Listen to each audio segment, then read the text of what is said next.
একবার এক ব্যক্তি এক টুকরো জমি খরিদ করলেন।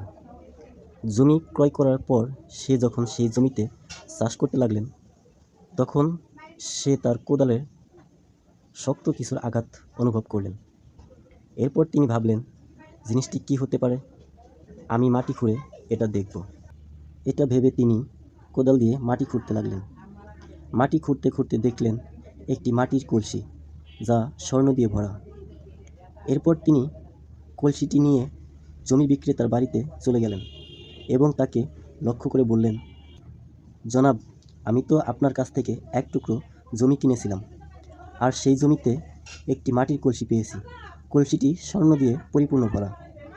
আমি তো শুধু আপনার কাছ থেকে জমি ক্রয় করেছি, কিন্তু স্বর্ণ দিয়ে ভরা এই মাটির কলসিটি ক্রয় করিনি। সুতরাং এটা আপনার, আপনি এটি ফেরত নিন। এটা থেকে আমাকে ঋণমুক্ত করুন। সুবহানাল্লাহ, একজন মানুষ কতটা সৎ হলে এমন লক্ষ লক্ষ টাকার স্বর্ণের কলসি ফেরত দিতে পারে, এটা একটা ভাবার বিষয়। তার নিজের ক্রয়কৃত জমি বিক্রেতাকে কলসিটি ফেরত দিতে গেলেন। এরপর জমি বিক্রেতা যা বললেন তা একটু মনোযোগ দিয়ে শুনুন। জমি বিক্রেতা ক্রেতার পীড়াপিড়ির পরে বললেন, না জনাব, এটা আমার না, এটার মালিক আমি নই।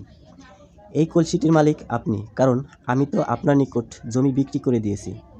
সুতরাং এই জমিতে যা কিছু আছে তা সব কিছুই আপনার।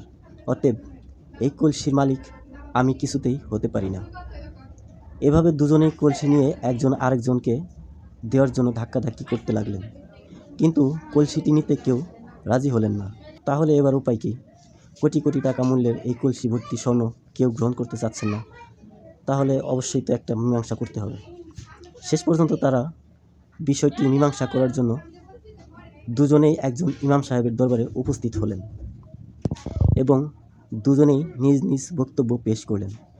দুজনের কথা শুনে ইমাম সাহেব অত্যন্ত আনন্দিত হলেন এবং তাদের এই সততা দেখে ইমাম সাহেব তাদেরকে মোবারকবাদ জানালেন। অবশেষে কিছুক্ষণ চিন্তা করে হঠাৎ বলে উঠলেন, তোমাদের কোনো সন্তানাদি আছে কি? এই প্রশ্নের উত্তরে একজন বলল, আমাকে আল্লাহ তাআলা একজন পুত্র সন্তান দান করেছেন। আর অপরজন বলল, আল্লাহ তাআলা আমাকে একজন কন্যা সন্তান দান করেছেন।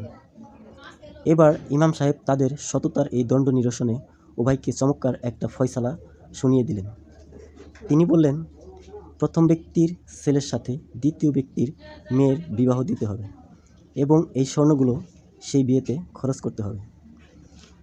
ইমাম সাহেবের এই মীমাংসায় দুজনেই আনন্দিত হলেন এবং সেই মতে কাজ করলেন। আলহামদুলিল্লাহ, মানুষের সততা দেখে মনটা ভরে গেল। আর ভিডিওটা ভালো লাগলে অবশ্যই সাবস্ক্রাইব করবেন এবং শেয়ার করে দেবেন।